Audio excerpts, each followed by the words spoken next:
आगे कौने छौड़ा मजा लेल मोटैलौ शरीरिया गे।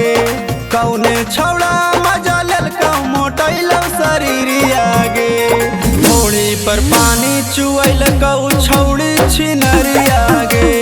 धोड़ी पर पानी चुएल छौड़ी छिनरिया गे।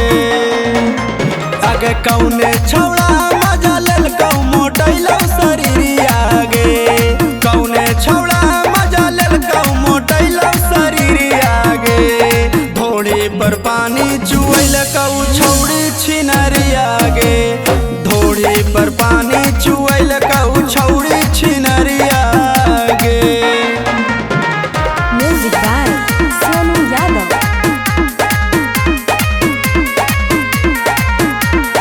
धोड़ी पर पानी चुएल धोड़ी पर पानी चुएल छौड़ी छिनरिया गे। आगे भोरे भोरे 4 बजे मिले ला जाही तू के कर दलनिया में। झाड़ देलकौ फूले गर्मी के छौड़ी चढ़ल जवनिया में। आगे भोरे भोरे 4 बजे मिले ला जाही तू के कर दलनिया में। आगे झाड़ देलकौ फूले गर्मी के छौड़ी चढ़ल जवनिया में। आगे धाके मारल चिकनाई गेलौ पातर कमरिया गे। धाके मारल चिकनाई गेलौ पातर कमरिया गे। आगे धोड़ी पर पानी चुएल छौड़ी छिनरिया गे। धोड़ी पर पानी चुएल छौड़ी छिनरिया गे। धोड़ी पर पानी चुएल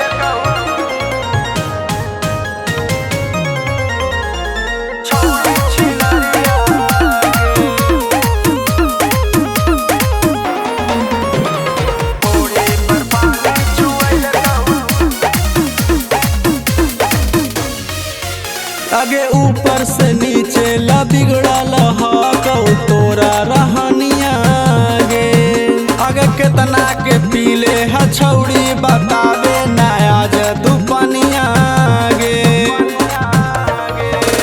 आगे ऊपर से नीचे ला बिगड़ल हकौ तोरा रहनिया गे। आगे केतना के पीले है छौड़ी बतावे नया दुपनिया गे। आगे राइटर विवेकवा मनु यादव के न कोई फिक्रिया गे। राइटर विवेकवा मनु यादव के न कोई फिक्रिया गे। आगे धोड़ी पर पानी चुएल छौड़ी छिनरिया गे। धोड़ी पर पानी चुएल छौड़ी छिनरिया गे। जोगे जो एकदम छिनारे रह गए ना।